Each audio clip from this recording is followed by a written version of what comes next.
మొన్న 9వ తారీఖు మేము ఇంచుమించు 90 మంది, ఎంతమంది 90 మంది యెరూషలేముకి వెళ్ళాము. దేవుని దయ వల్ల మేము తప్ప ఇంకెవరు లేరు అక్కడ. అంటే అక్కడికి వెళ్ళడానికి అందరూ భయపడుతున్నారు, ఎందుకంటే యుద్ధ వాతావరణం మీకు తెలుసు. మేము అక్కడ ఉండగానే చాలా చోట్ల కార్లు పేలిపోవడం, బాంబులు పడిపోవడం జరుగుతూనే ఉన్నాయి. కానీ ఏ అపాయం లేకుండా, ప్రమాదాలు లేకుండా దేవుడు సురక్షితంగా మమ్మల్ని కాపాడారు.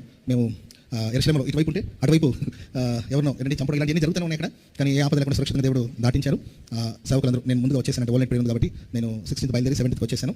సేవకులు రేపు బయలుదేరుతారు. అంటే ఇప్పుడు ఇజ్రాయెల్లో లేరు, వాళ్ళు ఈజిప్ట్లో ఉన్నారు. ముందు జోర్డాన్ వెళ్ళాం, జోర్డాన్ నుండి ఇజ్రాయెల్ వెళ్ళాం, ఇజ్రాయెల్ నుండి ఈజిప్ట్ వెళ్ళి, ఈజిప్ట్ నుండి ఇండియాకి వచ్చేది ప్రోగ్రామ్. సో నేను జోర్డాన్లో ఉన్నాను, ఆ తర్వాత ఇజ్రాయెల్లో ఉన్నాను. ఆ తర్వాత ఇజ్రాయెల్ నుండి నేను డైరెక్ట్ ఇలా వచ్చేసాను. దైవ సేవకులు, విశ్వాసులందరూ కూడా అటు ఈజిప్ట్ వెళ్ళారు. రేపు కొంతమంది, రేపు పగలు కొంతమంది, రేపు రాత్రి కొంతమంది ప్రయాణమై ఆదివారానికంతా వచ్చేస్తారు. వారందరూ ప్రయాణాల కోసం కూడా మీరు